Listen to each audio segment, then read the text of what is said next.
삶을 변화시키는 생명의 원리 24. 선악과에는 꾸밈이 있습니다. 첫 번째. 선악과라는 나무 열매에 중요한 특성이 또 하나 있습니다. 그것은 외적인 아름다움입니다. 하와가 선악과를 보았을 때 그것은 아주 매력적으로 보였습니다. 탐스럽게 보였습니다. 여자가 뱀의 유혹을 받아 그 나무의 열매를 보았을 때 그것은 먹음직도 하고 보암직도 하고 지혜롭게 할 만큼 탐스럽게 보였습니다. 선악과에는 생명이 없습니다.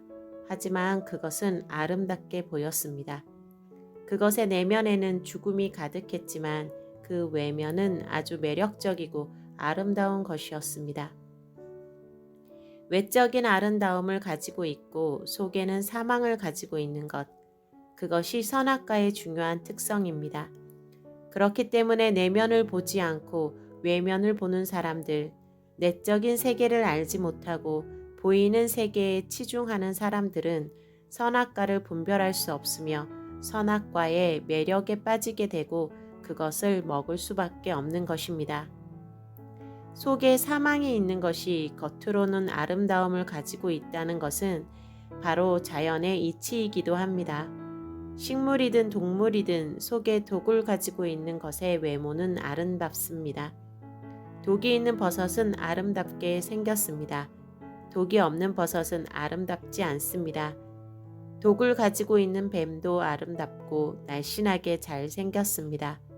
그러나 독이 없는 뱀은 뭉툭하고 둔해 보이며 예쁘지 않습니다. 자연도 이러한 원리를 잘 보여줍니다. 바깥에 보이는 것과 내면은 다른 성질을 가지고 있다는 것을 말입니다. 껍질이 단단한 조개는 속에 아주 부드러운 살을 가지고 있습니다. 부드러운 혀 밑에는 단단한 이빨이 있습니다. 겉과 속 표면에 보이는 것과 겉으로 드러나지 않은 속의 성질은 다른 것이 보통입니다. 사람의 경우도 성품이 온유해 보이는 이들이 의외로 강한 고집과 자아를 가지고 있으며 겉으로 거칠게 보이는 이들이 의외로 단순합니다. 이것은 자연의 이치입니다. 이렇게 겉과 속은 다른 성질을 가지고 있기 때문에 겉을 주목하는 이들, 표면의 아름다움을 주목하는 이들은 내적인 것, 진정한 것을 발견하기가 어려운 것입니다.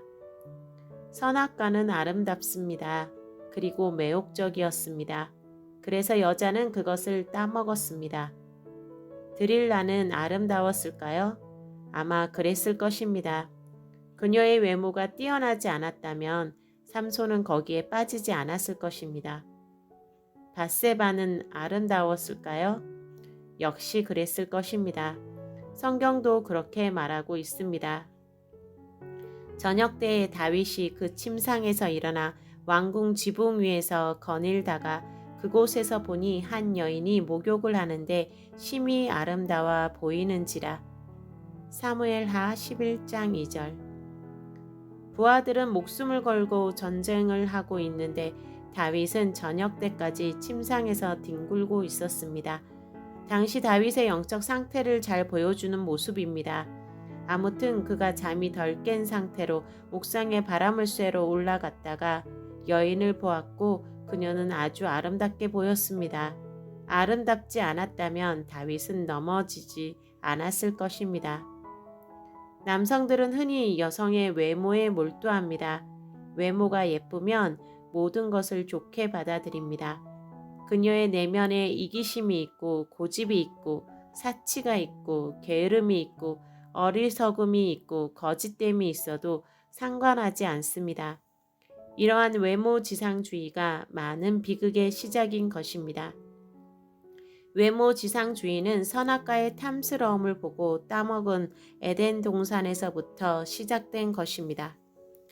겉이 아름다운 곳은 속에 독이 있고 사망이 있으며 겉의 모습에 주목하는 것은 파멸에 이르는 길이라는 것을 우리가 항상 기억하고 있다면 우리의 영혼은 좀 더 안전할 것입니다. 선악과는 원래 겉의 아름다움을 가지고 있습니다. 그것은 선악과의 중요한 특징이며 유리한 점입니다. 그런데 선악과가 가지고 있는 그 외적인 아름다움을 더 돋보이게 한 것은 바로 뱀의 유혹이었습니다. 뱀은 여자가 선악과를 따먹도록 그녀를 유혹하고 그녀의 마음속에 바람을 불어 넣었습니다. 뱀의 이야기에 한참 빠진 여자가 선악과를 보았을 때 그것은 정말 멋지게 보였습니다. 선악과는 아름다운 것입니다. 그러나 만약 뱀의 이야기와 유혹이 없었다면 여자는 그것을 먹지 않았을지도 모릅니다. 그다지 매력을 느끼지 못했을지도 모릅니다. 그런데 뱀의 이야기를 듣고 보니 그것은 더욱더 멋지고 매력적으로 보였습니다. 멋지게 보인다는 것, 그리고 멋지게 보이게 만든다는 것, 이것은 선악과와 관련된 중요한 특징입니다. 뱀은 선악과를 멋지게 보이게 합니다. 실제보다 더 멋있고 탐스럽게 보이려고 합니다. 이것이 바로 꾸밈입니다. 선악과에는 외적인 아름다움이 있으며 또한 꾸밈이 있습니다.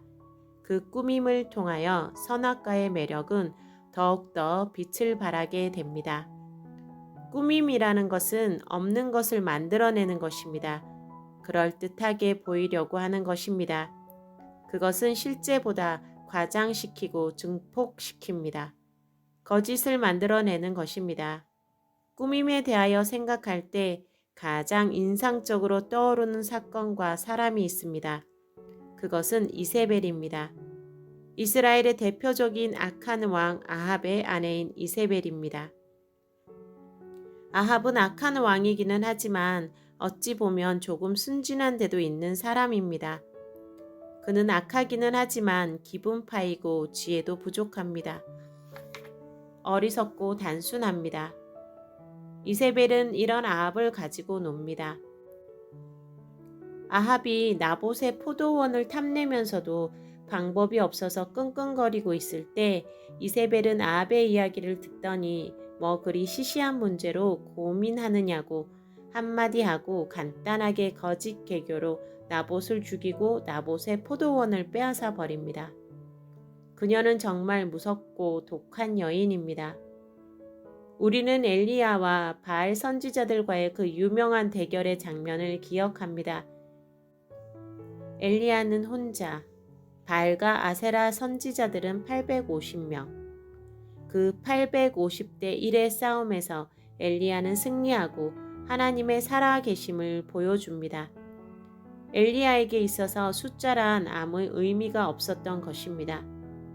그런데 엘리야가 영적 전쟁에서 승리하고 그 선지자들을 모두 죽인 후에 이세벨의 반응이 아주 놀랍습니다. 아합이 아내인 이세벨에게 그 사건에 대해서 보고하자 이세벨은 사자를 엘리야에게 보내어 협박을 합니다. 내일 이맘때까지 반드시 너를 죽이겠다는 것입니다.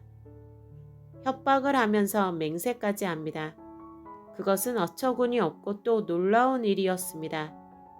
엘리야의 기도에 대한 하나님의 응답으로 모든 백성들이 충격을 받았고 엘리야의 한마디 말에 순종하여 백성들은 모두 바알의 선지자들을 죽였던 것입니다.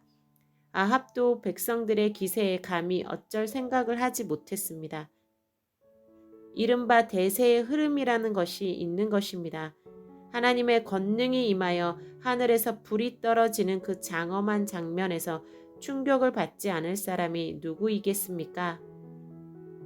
게다가 바알의 모든 선지자들을 처리한 후에 엘리야는 산에 올라가 기도를 했고 그 결과로 비가 오게 되어서 이스라엘 전역의 고통이었던 가뭄의 문제도 해결되어 버렸습니다. 이런 상황이므로 이제 대세는 엘리야에게 넘어갔으며 이세벨은 그의 선지자들이 다 죽임을 당한 것을 보고 자신은 죽게 되지 않을까 공포에 질려야 정상이었던 것입니다. 그러나 이세벨은 정말 독하고 놀라운 여인이었습니다. 그는 공포에 질리기는커녕 오히려 엘리야를 죽이겠다고 협박을 했습니다. 애굽의 바로 왕 같은 사람도 하나님의 능력과 기적에 놀라서 무릎을 꿇고 말았는데 아합의 아내 이세벨은 전혀 꿈쩍하지 않고 오히려 당당했던 것입니다. 그 엄청난 이세벨의 기세에 그만 엘리야가 눌려버리고 말았습니다. 바로 조금 전까지 그렇게 충만하고 담대하던 엘리야가 두려움에 사로잡혀서 달아나 버린 것입니다. 850명과 대적해서 제압해버린 엘리야가 한 여인과의 영적 전쟁에서 비참하게 패배해버렸던 것입니다.